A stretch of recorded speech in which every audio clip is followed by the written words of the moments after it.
When they walked into my wedding, they didn't recognize the venue or the woman I'd become. 12 years earlier, they told me to never come home, so I built a new one. And when I stood before them in the place they thought they owned, I said just 5 words. "Welcome to my wedding, Dad." That silence. That was justice finally delivered. If you haven't subscribed to the channel yet, don't forget to hit subscribe, smash like button, and tell us in the comments where you're tuning in from. Morning light spilled through the glass walls of my office, painting the wood floors in gold. Aspen was quiet that day, the kind of quiet you only get before something big happens. I had been awake since 5, half from nerves, half from habit. The jazz playlist playing softly in the background was the only sound other than the tap of my keyboard as I scrolled through the wedding RSVPs. Everything looked perfect. Governors, CEOs, even a few celebrities Liam insisted we invite. Then at the bottom of the list, one new line blinked back at me. The subject line read, "Richard and Margaret Carter. Confirmed attendance." For a second, I couldn't move. My hand froze halfway to the mouse, and the mug beside me tilted, spilling a slow trail of coffee across the desk. My throat tightened. I hadn't seen those names together in 12 years. 12 years since the night I walked out of their house in Denver with nothing but a suitcase and a diamond ring I couldn't wear. 12 years of silence. No birthdays, no holidays, not even a postcard, when my company made the front page of Forbes. And now suddenly they were coming. To my wedding. I sat back staring at the screen until the letters blurred. My pulse was steady, but I could feel something inside me crack open the way ice splits on the lake when spring comes too soon. My parents had accepted the invitation without even realizing whose name was on it. They probably thought they were doing some business partner of Liam's a favor. They had no idea they'd just RSVP'd to the wedding of the daughter they disowned. I pushed back from my desk and walked out onto the balcony. Below me, the courtyard of Haven Estates was alive with movement, florists arranging peonies, stagehands setting up the ceremony arch. The place looked like a painting come to life. My painting. The phone buzzed in my pocket. Liam's name appeared on the screen. "Hey." His voice was warm, steady. "How's my bride doing?" "I'm fine," I said automatically. He paused. "You sure?" I hesitated, looking out over the mountains. "They're coming." He didn't have to ask who. There was silence for a beat, then a sigh. "Do you want me to handle it?" I almost laughed. Handle my parents showing up at our wedding? I don't think even you can fix that, Liam. I could call Charlotte. She could spin it, make it look intentional. No. "Let them come," I said quietly. "They'll finally see what I built." "That's enough." There was another pause, then his voice softened. "You don't owe them anything." "I know," I whispered. "But maybe I owe something to myself." We hung up and I stayed on the balcony, the phone still warm in my hand. The air smelled like pine and champagne. Below, the workers carried out rows of white chairs, their laughter echoing faintly. Everything was in motion, perfectly orchestrated. And yet I couldn't shake the feeling that something was shifting. The past may be pulling closer. A soft knock sounded on the door. Charlotte stepped in her red hair, tied back a folder tucked under her arm. She was always composed, even when the world tilted. "Morning," she said. "You're up early." "Again. Couldn't sleep." I figured. She set the folder on my desk, press coverage plan vendor updates, and she stopped when she saw the spilled coffee and the open email on my screen. Oh God. They actually RSVP'd, didn't they? "Confirmed attendance." I said, my tone dry. Charlotte blinked, trying to gauge my mood. "Are you okay?" "I'm processing." "They don't know it's your wedding." "No. I doubt they read anything beyond the venue address. They probably think it's some charity event." "Jesus," she muttered. "Madeline." "This could be perfect," I interrupted. "It's poetic, actually. They spent 12 years pretending I didn't exist. Now they'll walk right into a celebration they can't control." Charlotte exhaled, half impressed, half worried. "You're playing with fire." I turned back toward the window. "Maybe.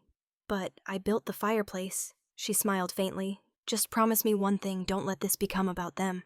"It won't," I said, but even I could hear the lie in my voice. She lingered, then gathered the papers and left quietly. The door clicked shut behind her, leaving only the hum of the city and the distant sound of construction. I went back to the computer and reread the RSVP one more time, my reflection faint in the glass. For years I'd rehearsed what I would say if I ever saw them again. All those words, all that anger. I couldn't feel any of it now, just a calm certainty that they would see me, even if they didn't understand me. The sun had risen higher, flooding the room with light. I wiped the coffee from the desk and closed the laptop. The email was still there, glowing like an open wound. I picked up my phone again, scrolled through the contacts, and hovered over my mother's name. It was still saved as Mom. Denver, though I hadn't dialed it since 2012. My thumb trembled slightly. Then I locked the screen. Not yet. I took one last look at the view, the valley, the snow, the venue below, glittering under the morning light. Everything I had built stood right there. I whispered to no one in particular. "You'll see it now." Then I turned, straightened my blazer, and walked back inside. The day had just begun, and so had something else I couldn't quite name. Snow had been falling since noon, thick and heavy, blanketing Denver, in a kind of deceptive peace. Inside the Carters' dining room, the air felt anything but peaceful. The long mahogany table gleamed under the chandelier. Silver cutlery sat in perfect order, untouched. My father believed in formality, the way other men believed in God. I sat across from him, hands clenched under the table. "Dad." I began carefully. "I need to tell you something before you hear it from someone else. Liam and I are getting married." The knife in his hand stopped midair. Married. His voice was calm in the way a loaded gun looks harmless until it fires. "You're 22, Maddie. I know. But I love him." My sister Evelyn smirked, swirling her wine. "You love him." "Isn't he that guy from Boulder with the startup that failed? He's rebuilding," I said, heat rising in my throat. "He's kind honest. He believes in me." My father leaned back, folding his napkin with slow precision. "Kind doesn't pay the bills. Honest doesn't buy your mother's house. You're a Carter. You carry a name built on work, reputation, and discipline. Do you understand what that means?" I met his eyes. "It means I've been living for your reputation instead of my life." He frowned. "You think life is about following your feelings?" "Feelings don't last. Family names do." "Then maybe I don't want this name," I said quietly. A sharp intake of breath came from my mother. She didn't look at me, just pressed her hand to her mouth. My father's face hardened. "Watch your tone." Evelyn laughed under her breath. "You really think he's marrying you for love, Maddie? Wake up." Something inside me snapped. At least he wants me for who I am, not what I can add to his company's portfolio. The glass in my father's hand slipped, shattered against the table. The sound rang like a gunshot. "Enough," he said, standing. "You will not embarrass this family. You will not drag the Carter name through the mud with some nobody." "He's not a nobody," I shot back. "And I'm not your investment." His voice rose, deep and final. "If you walk out that door tonight, Maddie, don't come back. Do you understand me?" The room went silent. The snow outside pressed against the windows like a ghost trying to listen. I looked around. Evelyn staring with something close to satisfaction. My mother frozen in place, eyes darting between us. I stood up slowly. "I understand." He slammed his hand on the table, but I was already walking away. Upstairs, I grabbed my old suitcase from under the bed. Clothes went in first, then the photo of me and Mom from my high school graduation. My fingers hovered over it before setting it face down. In the hallway, my mother appeared at the top of the stairs. She was holding onto the banister as if it were the only thing keeping her upright. "Maddie," she whispered, "please don't make this harder." I stopped halfway down. "You're really not going to say anything?" "Not one word." Her eyes filled, but she didn't speak. I waited another second, hoping for something, an apology, a whisper, a sign. But the silence stretched too long. I turned away, dragging the suitcase down the stairs. The wheels thudded against each step like punctuation marks in a sentence that had already been written. Outside, the cold bit through my coat the second the door shut behind me. The world was quiet, muffled by snow. I could still see the warm glow of the dining room through the windows. Their silhouettes moved, a family finishing dinner, pretending the missing chair had never been filled. At the end of the driveway, the cab waited, its engine humming. The driver rolled down the window. "Where to?" I hesitated, realizing I didn't know where I was going, only where I wasn't.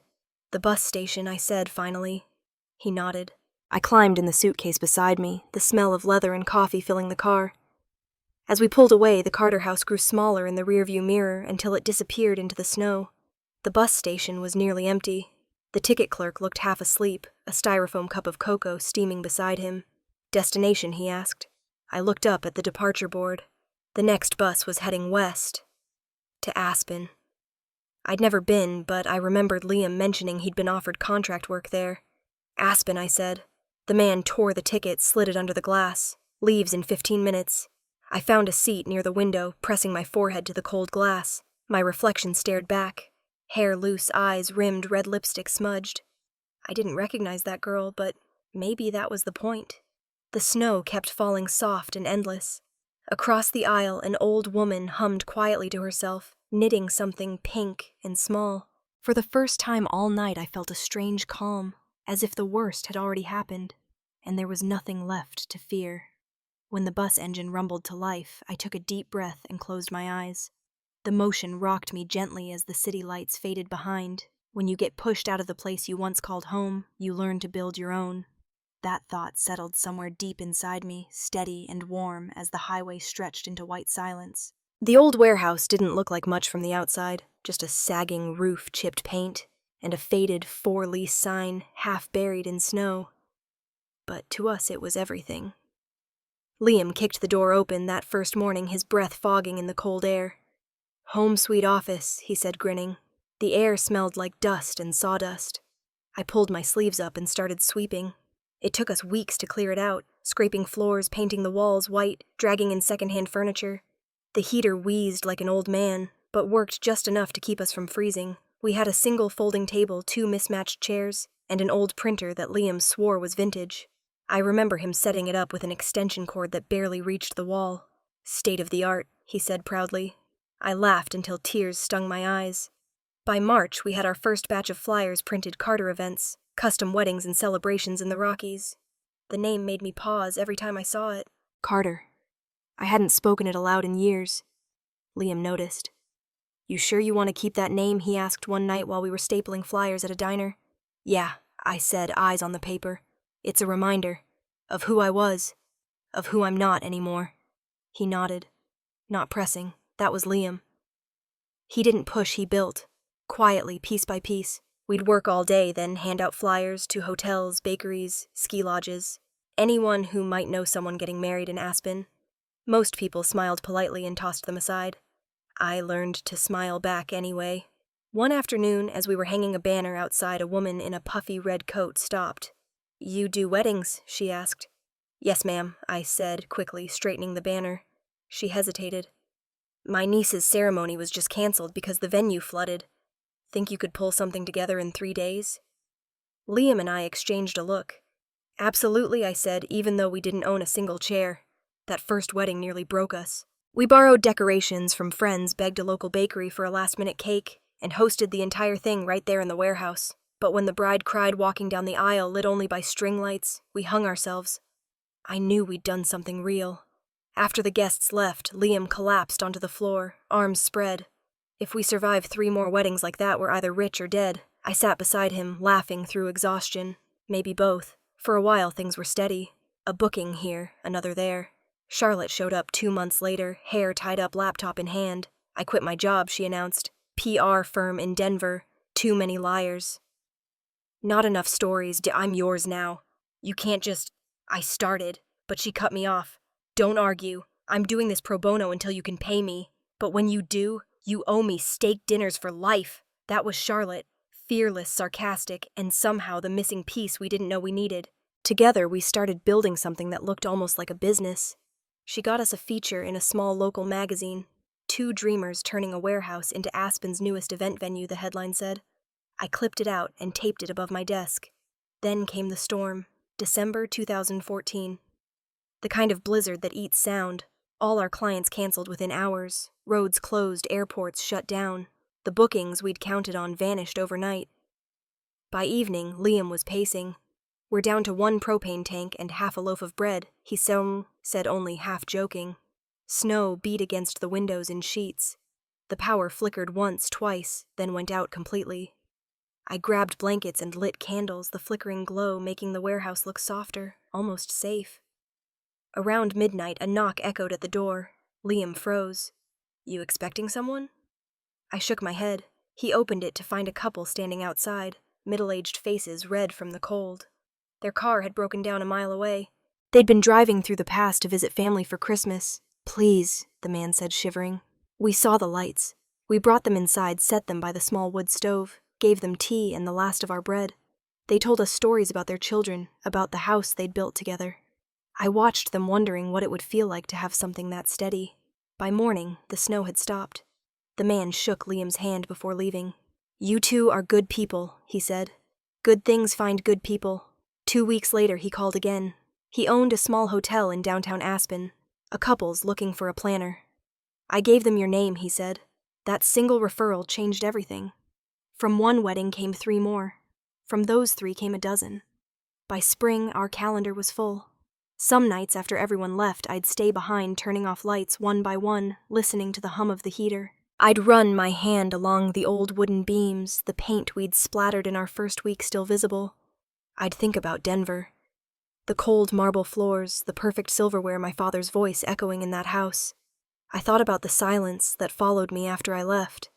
And then I'd look around this space that smelled of coffee and fresh paint and think, this is mine. One evening, I found Liam sitting on the floor, surrounded by receipts and invoices. You ever think people actually believe in us? I asked. He looked up, his smile slow and certain. I do. That's enough. Outside, snow began to fall again, soft flakes, drifting past the window. I turned off the lights and leaned against the doorway, watching it pile up. Maybe destiny does know who to leave you with. That winter in a warehouse that still creaked when the wind blew, I found a family no one could take away from me. By 2018, the warehouse was just a memory. Haven Estates stood where our sleepless nights had once been. White oak walls, glass halls, a lake so still it mirrored the mountains. The place looked unreal, like something I'd built out of a dream I was too stubborn to let go of. The opening day was chaos in the best way. Trucks unloaded floral arches, photographers tested their lights, and Charlotte's voice carried across the courtyard as she wrangled reporters. Yes, Ms. Carter will be available for 5 minutes. No, she's not giving away her trade secrets. I stood by the window of the main ballroom, watching the staff light the candles floating on the lake. My reflection stared back, older, sharper, the edges smoothed by work instead of time. For a moment, I almost didn't recognize her. Liam appeared behind me, straightening his tie. You realize you built this from nothing, he said. Not nothing, I corrected. From rejection. He smiled. Same thing if you think about it. Outside, the press was already gathering. I could hear Charlotte counting down from 3 before ushering them in. I took one last look at the venue before stepping into the spotlight. The cameras clicked like rain on metal. A reporter from the Denver Chronicle leaned forward. Ms. Carter Haven Estates has been called a new definition of luxury. What's your secret? I kept my tone calm. I don't believe in secrets. I believe happiness can be built, if you're brave enough to try. Flashbulbs went off. Someone else shouted another question, something about my background, but Charlotte swooped in before I could answer. That'll be all for now. Thank you. As she led the reporters away, she shot me a look. Perfect soundbite, she said under her breath. Warm, but mysterious. The night of the grand opening felt like the end of one life and the beginning of another. The place glowed under 1,000 fairy lights. Guests in evening gowns and tuxedos moved like color across the marble floor.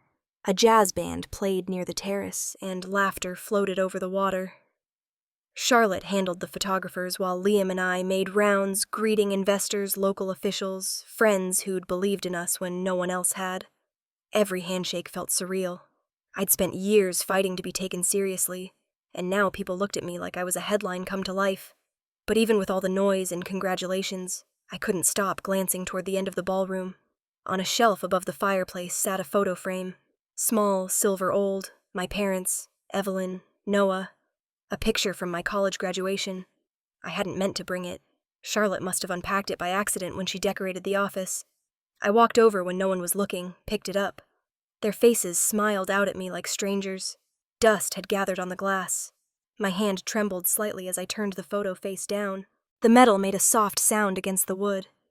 I didn't want to see it, not here. Not tonight. Later, as the night thinned out and the last of the guests drifted home, Liam found me outside on the terrace. The lake shimmered under the moonlight. He carried 2 glasses of champagne, handed me one. You know, he said, I remember the first day in that warehouse. You told me you wanted to build a place where people could feel safe enough to celebrate. You did it, I smiled. Sometimes I wonder if I built it for them or for me. He leaned against the railing beside me. Does it matter? It's yours either way. We stood there in silence for a while, the night air cool and still. The music inside faded into background hums of laughter and clinking glasses. Then, without warning, he set his glass down, took mine, and got down on one knee. For a second, I couldn't breathe. "Madeline Carter," he said, voice low but steady. "You built something extraordinary. You've proven every person who doubted you wrong, including the ones who should have believed first. Now will you let me help you build the rest?" I laughed softly, the kind that comes from disbelief more than humor. "You really picked tonight to do this." "Perfect timing," he said. "You're surrounded by light." I looked down at him at the ring he was holding. Simple, elegant, nothing flashy. The kind of love that didn't need to announce itself. I nodded. "Yes." He stood, slipped the ring onto my finger. The crowd inside must have sensed something because the doors opened and Charlotte's voice rang out. "Ladies and gentlemen."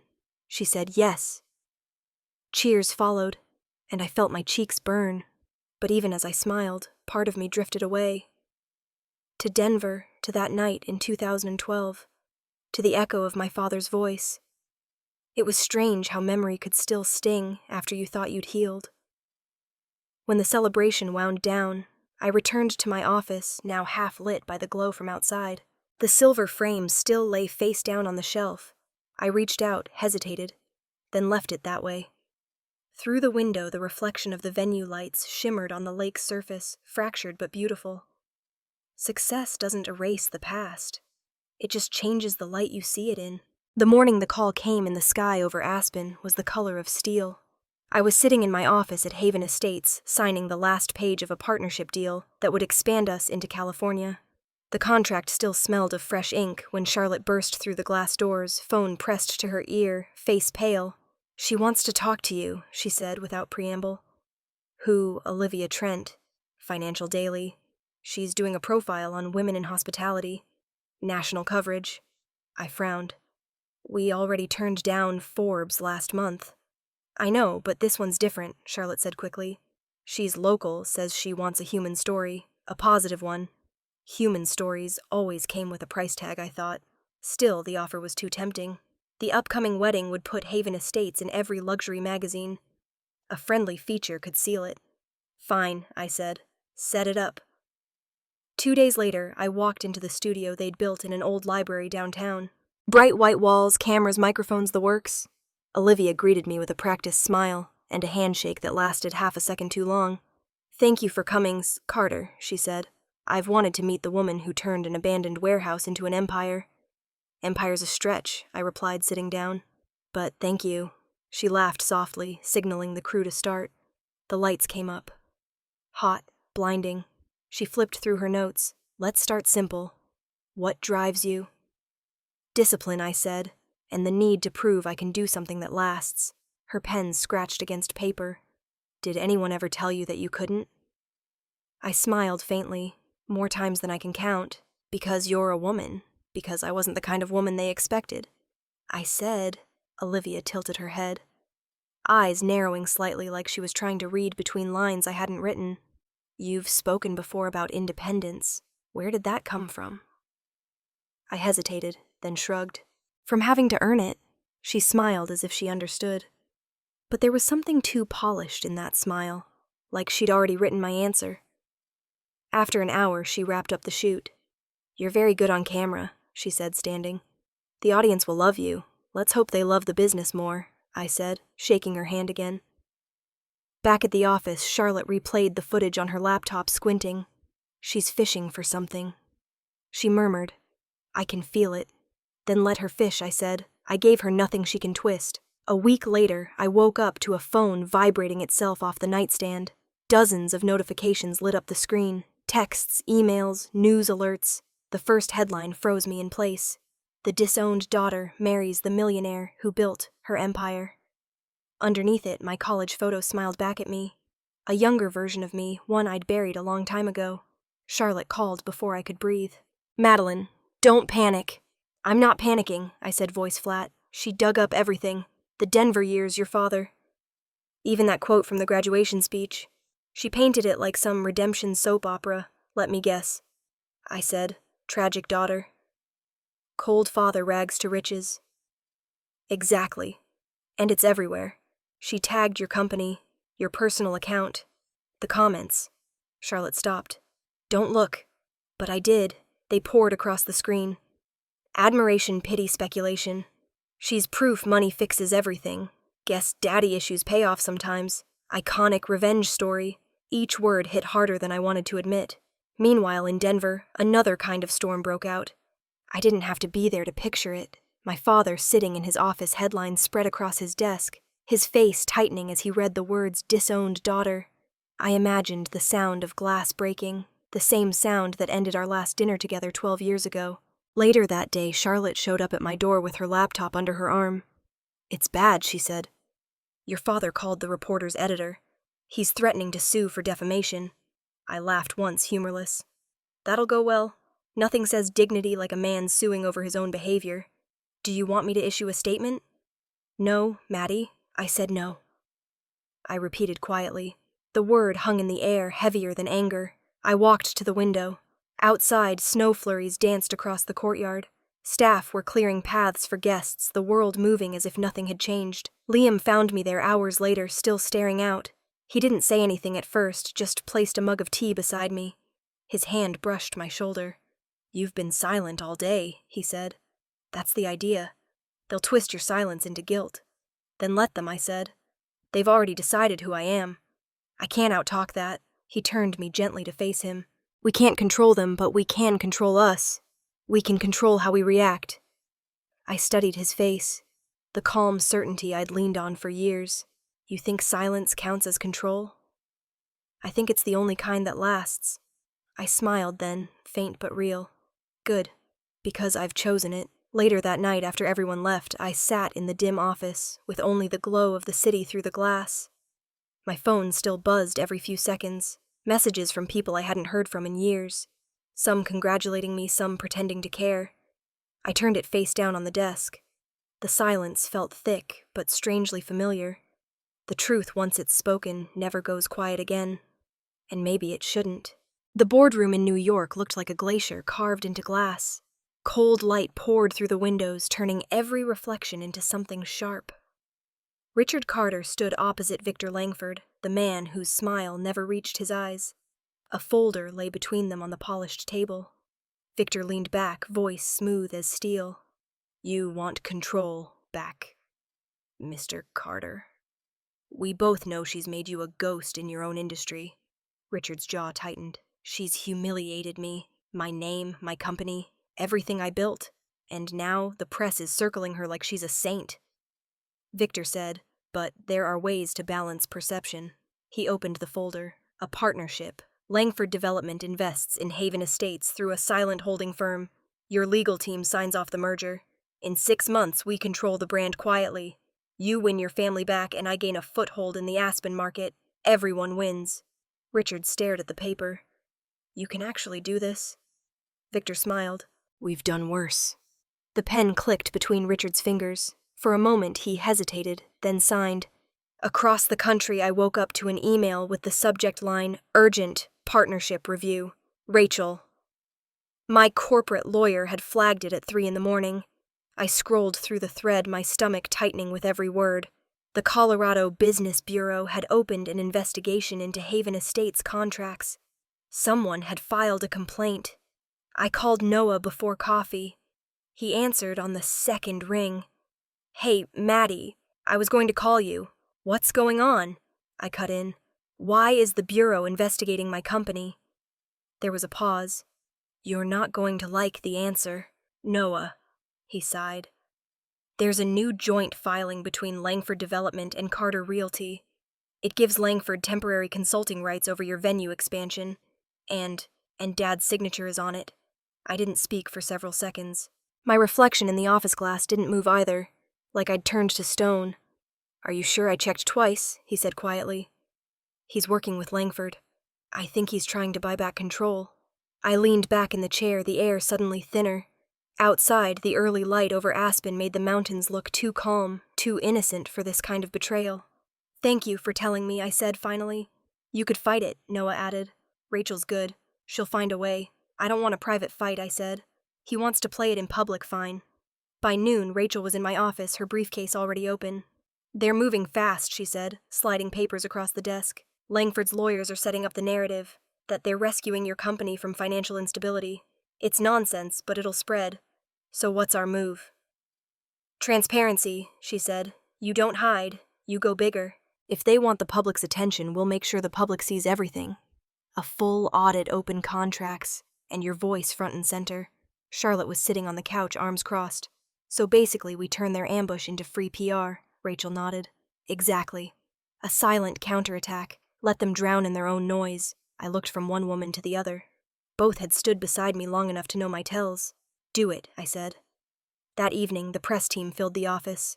Screens lit up with drafts of statements and press releases. Charlotte read aloud, her voice sharp. Haven Estates will continue operations as planned. The upcoming wedding will be open to media coverage, allowing transparency into our work and partnerships. She lowered the page. You're sure you want this level of exposure? Every camera in the state will show up. I'm sure, I said. They've already dragged my name through headlines. Let them come see what it means. Liam walked in mid-meeting, loosening his tie. I just saw the release. You're inviting the press to our wedding. I turned to face him. They're coming whether we want them or not. At least this way we control the frame. He searched my face as if trying to find the edge, where defiance turned into exhaustion. Maddie, you don't have to prove anything. Not to him, not to them. This isn't about proof, I said quietly. It's about truth. I'm tired of people writing my story for me. He studied me for a long moment, then nodded slowly. Okay, but you don't do it alone. That night I stayed in the office long after everyone left. The statement sat on the desk ready to go live at midnight. The blue glow from the computer screen painted the room in cold light. I stared at my reflection, remembering my father's face. The same one that used to hover over my report cards, always asking, why not better? Now, even with the success I'd built, the question had changed shape, but not meaning. Why not his version of better? Why not under his name? I shut the laptop, the soft click echoing in the empty room. Sometimes silence isn't surrender. It's an invitation for the ones who mistook your calm for weakness to step closer, so they can see exactly what you've become. The Denver house felt smaller now, the walls closing in with every tick of the clock. My mother sat alone on the old beige sofa, the one she'd refused to replace even when the leather cracked. A single lamp glowed beside her, its light soft and forgiving. On her lap lay an ivory wedding invitation trimmed in gold. Her fingers trembled as she traced the letters, Madeline Carter and Liam Whitmore. The sound of her own name next to mine made her throat tighten. She still signs it, Carter, she whispered more to the room than to herself. Footsteps echoed down the hall. Evelyn appeared perfectly dressed, even at home, her perfume cutting through the musty air. You're not really thinking of going, are you? She asked. Dad said it's a stunt. She's doing this to embarrass him. Margaret looked up. Eyes red but calm. I don't think that's true. Of course it is, Evelyn said, pacing. She built that company to spite him.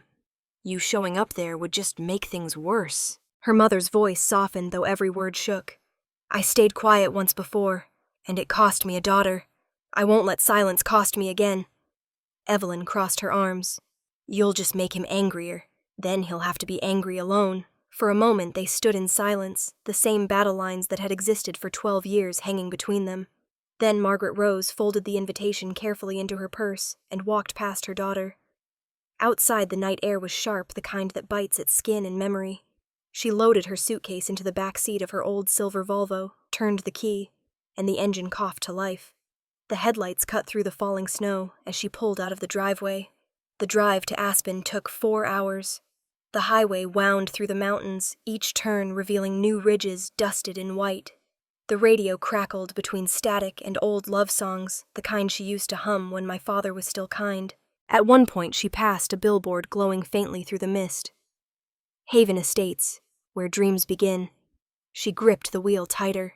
By the time she reached the outskirts of town, the sun was sinking, painting the peaks in soft orange light. Aspen looked different than she remembered, modern, alive. And there, at the edge of the valley, Haven Estates rose like something from a magazine cover. Glass walls, glowing lights, the lake in front, reflecting every shimmer of gold. Her chest ached. She parked in the guest lot, the air cold enough to sting. For a few minutes, she just sat watching people hustle in and out of the venue. Delivery trucks, planners, staff carrying trays of champagne glasses. When she finally gathered her courage, she stepped inside. The lobby smelled faintly of lilies and cedarwood. Her heels clicked softly on the marble floor. She felt out of place, a ghost wandering through a world her daughter had built. Noah spotted her first. He froze halfway across the hall, disbelief flickering across his face, before softening into something else, recognition, maybe even relief. "Mom." She smiled weakly. "You didn't think I'd come." He walked over, hesitant at first, then faster, pulling her into a hug.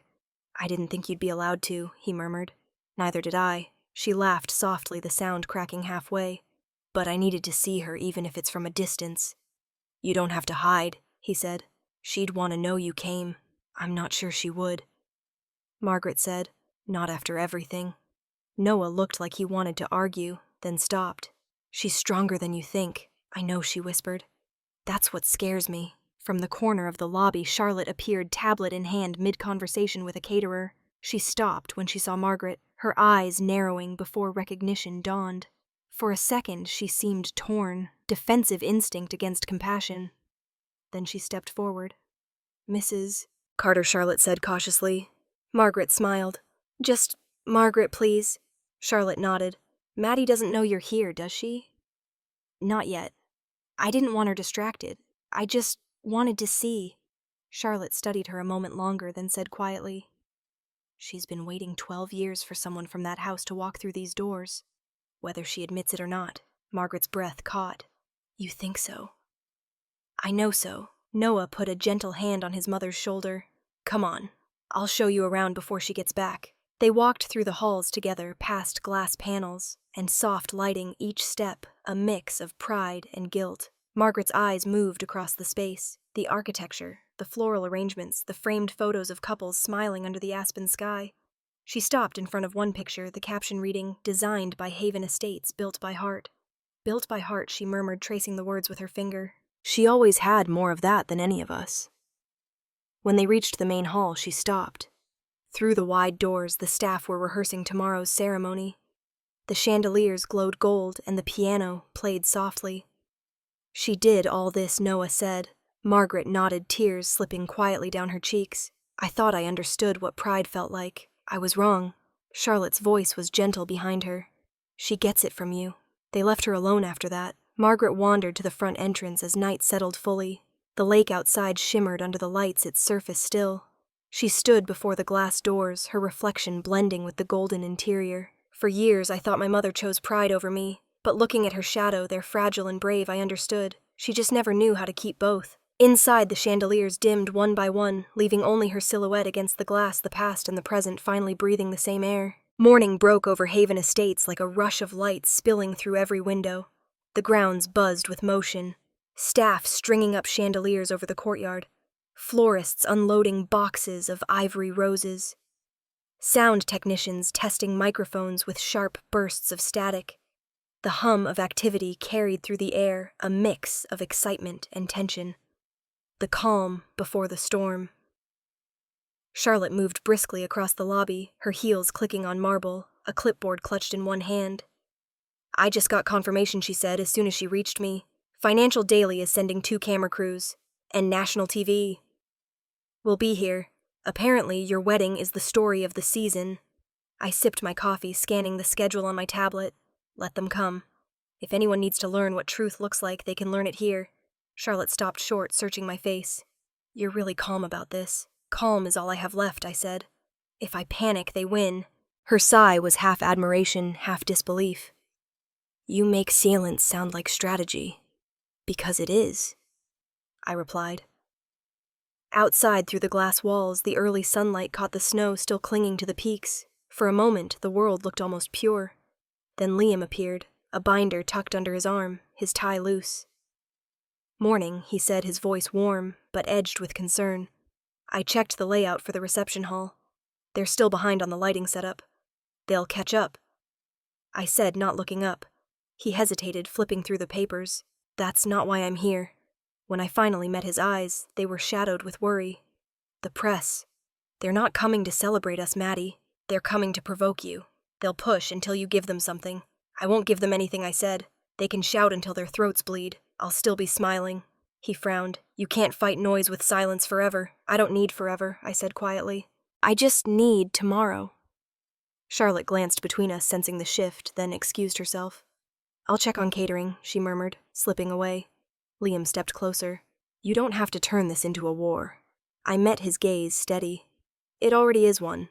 I just decided not to look like a soldier. He let out a breath, shaking his head with a soft smile. You always did know how to terrify people with grace. That made me laugh, even if only for a second. Good. Maybe that's my superpower. By noon, the air had grown heavy with anticipation. Photographers scouted angles. A string quartet rehearsed in the garden. Every corner of Haven Estates glowed under the pressure of perfection. Noah showed up around 1, his expression serious. We have a problem, he said quietly. I figured I answered. Which one is it this time, Dad? He's calling your investors, trying to convince them Langford can offer stability. I didn't move. And are they listening? Noah shook his head. Most of them aren't. But he's making noise. He's desperate. A faint, humorless smile tugged at my lips. He taught me how to fight like that. He just forgot I learned faster. Noah studied me, worry and pride mixing in his eyes. You sound too calm. I am, I said simply. When the truth's on your side, you don't rush it. You just wait for it to show up. He nodded slowly as if he didn't fully understand but trusted me anyway. You're stronger than all of them combined, you know. Let's hope so. I murmured, because I'm done hiding from people who mistake control for love. Later that afternoon, Charlotte burst into the office holding her tablet like a weapon. You need to see this. The large screen in the lobby was already tuned to a business channel. The anchor's voice cut through the chatter. Breaking news. Carter Realty. Under federal review, allegations suggest violations of investment ethics tied to Langford Development. Charlotte's mouth dropped open. Oh my God. Noah blinked. That's Dad's company. On the screen, a stock ticker rolled red. Richard Carter's face flashed across it, grim and tight-lipped. Karma just rang the doorbell. Charlotte whispered. I stood still, watching the footage, feeling no triumph, no shock, only a quiet, inevitable calm. Sometimes justice doesn't need applause, I said softly. It just arrives. The phone rang again. Journalists wanting comments, statements, reactions. Charlotte hovered near the receiver, looking at me. Let it ring, I said. As night fell, the energy of the day faded into something more fragile. The staff finished their work and drifted out one by one, leaving the venue silent, except for the hum of the heater. I walked alone through the ballroom past rows of empty tables and fresh white flowers, the faint scent of peonies in the air. In the dressing room upstairs, the wedding gown hung by the window, silk and lace glowing under the lamplight. I touched the fabric, cool and smooth under my fingers. My reflection in the mirror wore the same face that had once stood in my father's dining room, defiant but trembling. Only now the trembling was gone. I sat down on the edge of the vanity table, the world outside quiet again. Snow had started to fall over Aspen, slow and delicate. Tomorrow I wouldn't just be a bride. I'd be the reckoning they never expected. The light from the chandelier flickered slightly, catching on the edge of the white dress. I leaned back, closing my eyes. Tomorrow I wasn't marrying for love alone.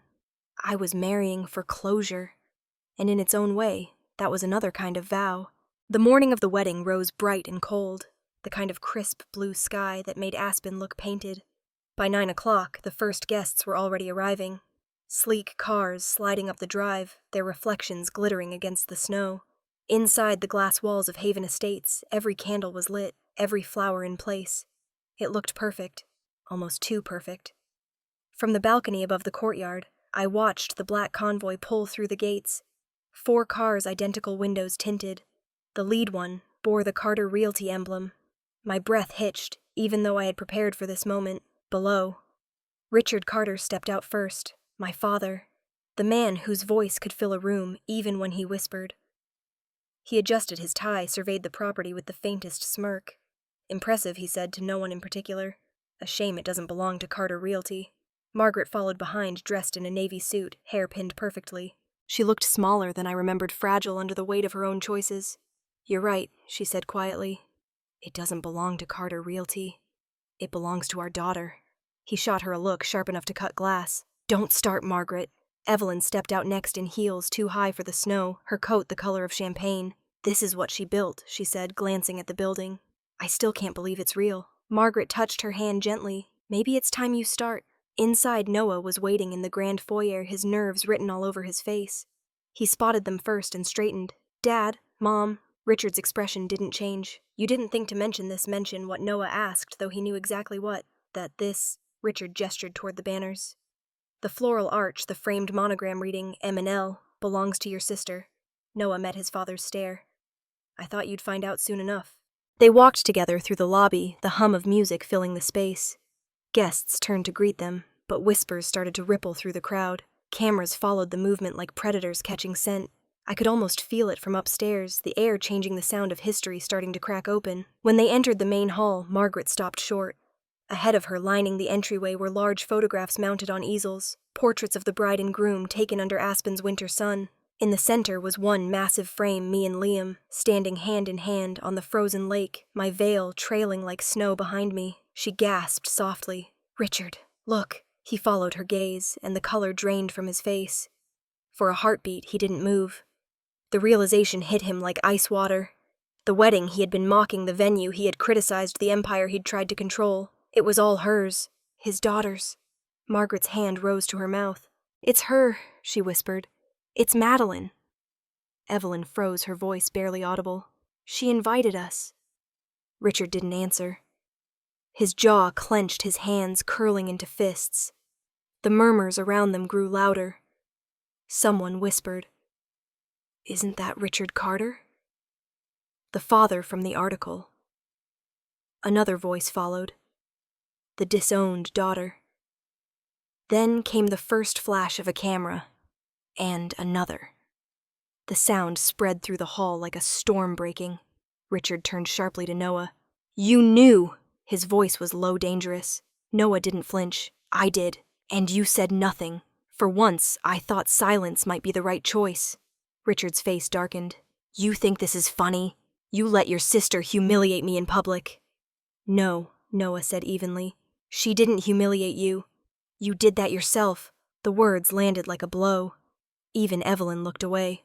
Margaret, standing between them, whispered urgently, "Please, not here." But it was too late. The crowd had noticed.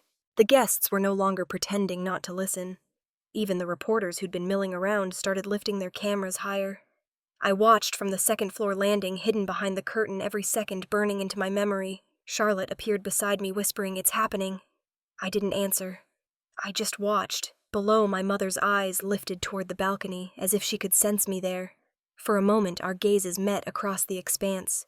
Her lips parted, a tremor passing through her, but she said nothing. Richard followed her glance upward, his eyes sweeping the upper level. I stepped back into the shadow. Heart steady. He turned back toward Noah. "I suppose you think this is justice." Noah shook his head. "No, justice is quiet. This is just the echo." The words hung between them, fragile and electric. Margaret closed her eyes, whispering, "Please, Richard." But he didn't move. Around him, the noise swelled. The whispers, the flashbulbs, the rustle of dresses. He stood still in the center of it all, a man suddenly aware that every person in the room was watching him instead of admiring him. The air in the foyer grew colder. Even the chandelier light seemed harsher. I could see the humiliation settle into his posture, heavy and visible. Down below, Margaret's shoulders shook as she wiped her eyes. "You always wanted her to make you proud," she said softly, though only he could hear her. Maybe she just did. He didn't respond. He just stood there, hands trembling slightly, staring at the photo of me smiling in the snow. The daughter he'd erased, the one now larger than life before him. In that stillness, I understood something I hadn't before. Justice doesn't need to announce itself. It doesn't roar or strike. Sometimes it simply waits for the moment when silence feels louder than anything else. And in that moment, as cameras clicked and the whispers thickened, even my father didn't seem to know where to look. The sun dipped low behind the mountains, turning the sky the color of champagne. Strings of lights shimmered above the garden, the scent of roses and pine mingling in the cold air. The orchestra began the first notes of Canon in D, soft and deliberate, and the guests rose from their seats as the ceremony began. The aisle stretched long and gleaming, lined with candles in crystal holders. I stood at the far end of it, the hem of my gown brushing the white stone path. The veil fell lightly over my shoulders. For a moment, everything was still, the kind of stillness that comes before something changes forever. Then I began to walk. The world slowed around me. I could see faces turning, some smiling, some whispering. The cameras flashed like tiny storms. Every step echoed in my chest, steady, unhurried.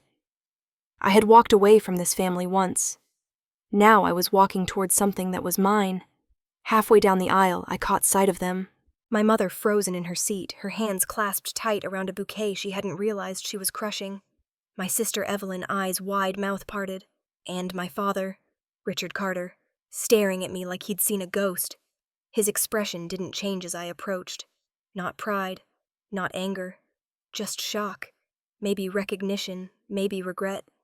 I stopped in the middle of the aisle, exactly where the sunlight hit me through the glass canopy. The warmth of it spread across my face, and I realized I wasn't shaking. I wasn't that girl anymore. I wasn't the daughter who'd been told to leave. I was the woman who had built a life worth returning to. I looked toward the crowd, the sea of people holding their breath. Thank you. I began, my voice carrying clearly through the garden. Thank you all for being here to celebrate this day with us. The breeze caught my veil, and for a second it fluttered like a flag. I especially want to thank those I continued pausing, who once thought I wasn't enough to be loved or to be proud of.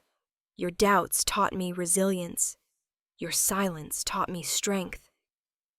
The audience shifted uneasily. Somewhere in the front row, a guest coughed. Another lowered her gaze, but the air stayed still charged. I could feel Charlotte's eyes on me from the side, urging me forward. I took another breath. The microphone in front of me gleamed under the golden light. It means something, I said slowly, to stand here in this place, because this isn't just a wedding venue. It's home. It's proof that sometimes what gets broken can be rebuilt stronger. Liam was watching me from the altar, hands clasped, a quiet pride in his eyes. He knew this wasn't just a speech, it was a reckoning. I turned then, finally facing my parents. Margaret's lips trembled. Richard sat rigid, his knuckles white around the armrest of his chair. I smiled, small, calm, unshakable. Welcome, I said softly, letting the word hang in the air. Welcome to my wedding. The silence that followed was total. Even the wind seemed to stop. Then one by one the cameras began to flash, brighter, faster, relentless. The sound filled the garden like distant thunder. For a heartbeat, no one breathed. And then the murmurs started. Guests whispering to one another, heads turning toward my family. That's her father. The one from the article. The disowned daughter, Olivia Trent, was among them. Her camera-raised eyes sharp. She didn't hesitate. The lens clicked again and again, capturing everything. The look on my father's face, my mother's tears, the calmness that didn't feel like revenge, but something quieter. Resolution. I didn't move. The light from the chandeliers above shimmered against the glass panels, casting gold across the crowd. Every flash of the camera felt like the end of something that had been waiting years to die. In that frozen second, I saw my mother reach for my father's hand, her lips moving soundlessly. His jaw tightened, but he didn't pull away. Evelyn leaned forward, whispering something I couldn't hear. Maybe it didn't matter. Olivia lowered her camera. I knew what would happen next. The story would go live before the night ended, and the world would finally see them as I had seen them all my life. Not monsters, just flawed people too proud to look back until it was too late. I turned back toward Liam. His gaze met mine steady as ever, and the orchestra swelled behind us. The ceremony continued as though the air hadn't just changed, but it had. As the officiant began to speak, I felt a strange calm settle over me. The crowd blurred at the edges, the music folding into a soft hum. I could hear my own heartbeat, quiet and sure. For so long I had dreamed of this moment, not for the dress or the vows, but for the silence that followed it. The moment when the people who had written me off would have to sit there and listen. I didn't need to raise my voice. They could hear me perfectly. I glanced once more at my father. His face had gone pale, his mouth a thin line. My mother's eyes glistened. I smiled again gently because there was nothing left to prove. I didn't need to scream for them to understand. They heard me in the silence. Morning light poured through the tall glass windows of Carter Realty's Denver headquarters. But there was nothing warm about it. Reporters crowded the front steps, cameras flashing like lightning as headlines scrolled across every nearby screen. The father who denied his daughter's success. Carter Realty crisis. Inside the boardroom buzzed with panic.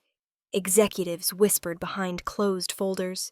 Assistants hurried in and out with papers, and the muted hum of a news broadcast filled the silence between arguments. Richard Carter stood at the far end of the room, staring at the screen on the wall. His own face looked back at him from the live broadcast, older, harder, and smaller than he remembered. The ticker below the image showed the company's stock plummeting. A voice from the conference table broke the silence.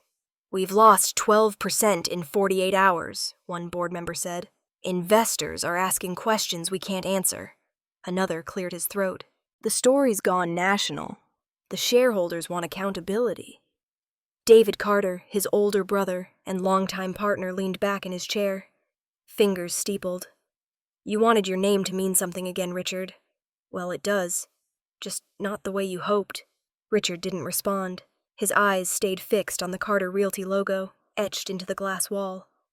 For decades, that name had been his weapon, his armor, his proof. Now it felt like a verdict. The head of the board. A man half his age spoke carefully. Mr. Carter, the optics are difficult. For the good of the company, we're recommending you step back, temporarily, until the situation stabilizes. Temporarily. Richard said quietly, his voice steady but sharp. You mean until you can find someone else to take my seat? No one met his eyes. David smiled thinly. You wanted to protect the family name. Congratulations. It's on every screen in America. The room stayed silent after that. Only the sound of cameras outside, the faint pop of flashes, the murmur of reporters shouting questions, cut through the air. Richard reached for his briefcase, but his hand hesitated. Then he left it on the table, straightened his jacket, and walked out. By the time he stepped through the front doors, snow had started to fall again. Soft, relentless.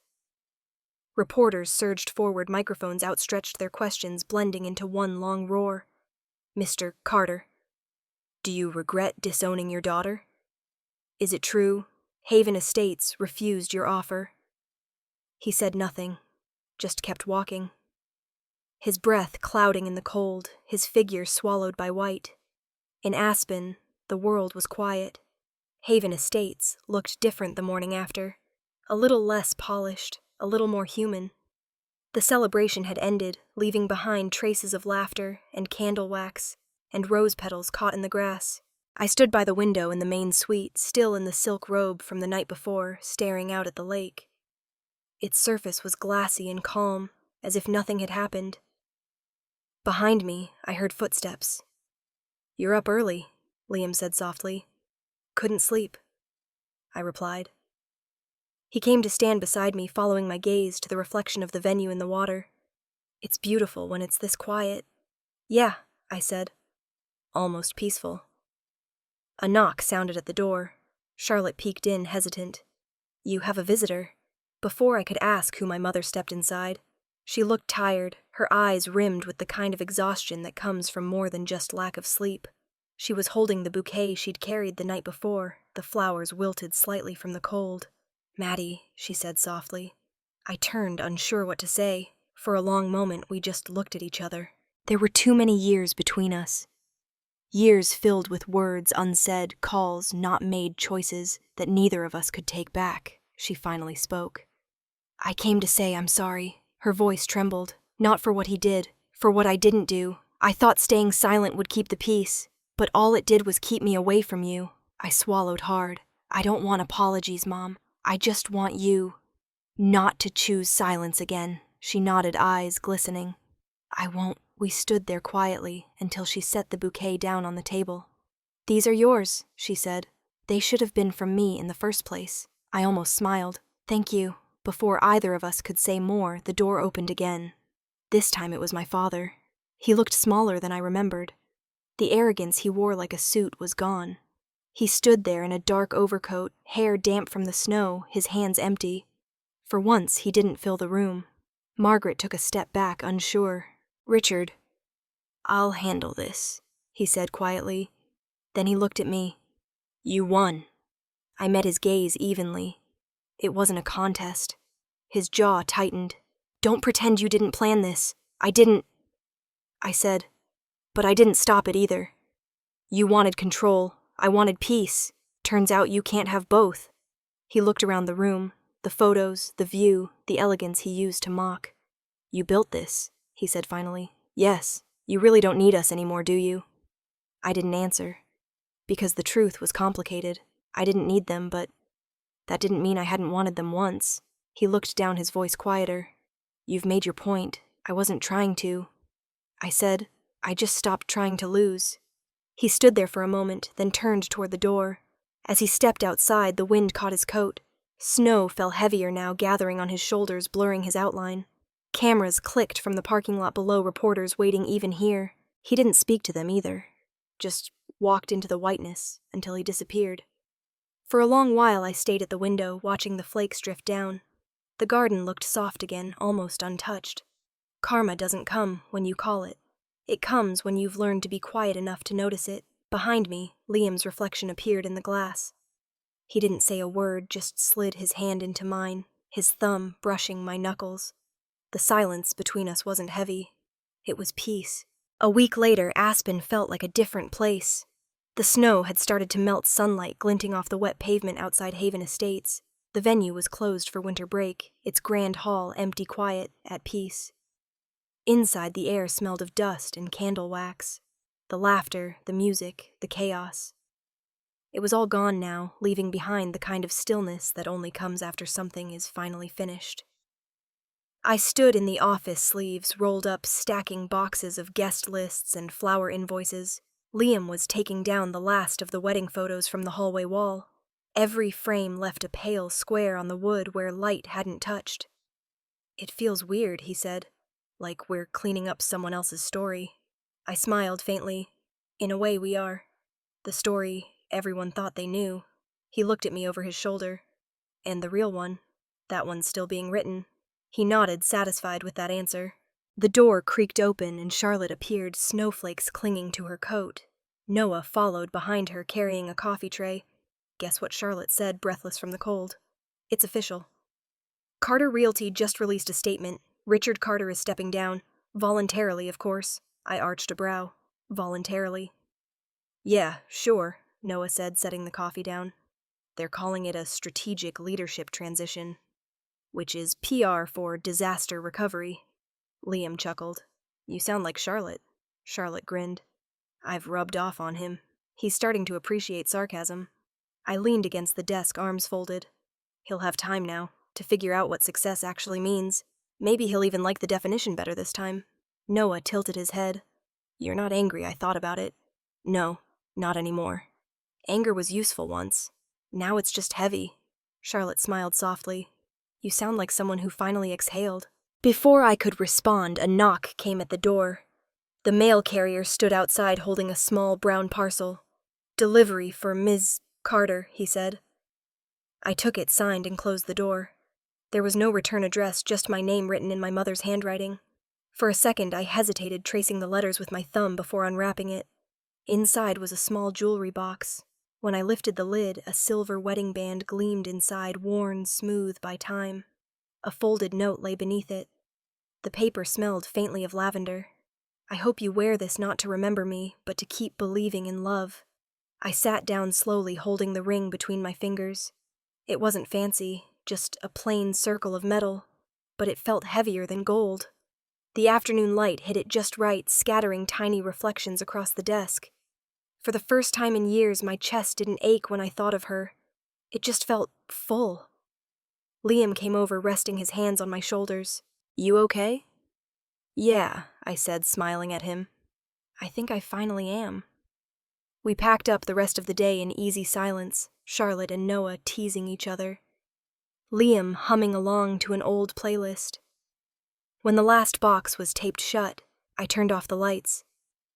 The golden afternoon faded into a quiet blue twilight. Outside, the snow had started again, soft flakes drifting through the air like feathers. I stepped onto the terrace, pulling my coat tighter. Liam followed, draping his jacket around my shoulders without a word. The view stretched wide across the valley. Haven Estates stood behind us, its windows glowing faintly against the dimming sky. It didn't look like a monument anymore. It looked like home. I turned to him. 12 years ago, they cut me out of every family gathering, every holiday, every moment that mattered. He reached for my hand, and today, I said quietly, I created a day they'll never forget. We stood there, the cold biting at our faces, the world wrapped in white. The silence was perfect, not empty, but alive. I could almost hear my mother's voice carried in the wind, soft and forgiving. I looked back at the building one last time, the place that had started as a dream and become proof of survival. The past didn't own me anymore. It just existed, like an old scar, a story healed over. Liam kissed my forehead, and for the first time in years, I let myself believe in the simple possibility of peace. We walked down the path together, footprints side by side, snow crunching beneath our shoes. The last light of day broke through the clouds, turning everything gold. If you've ever been cast aside, remember this: justice doesn't need noise. It just needs you to keep smiling.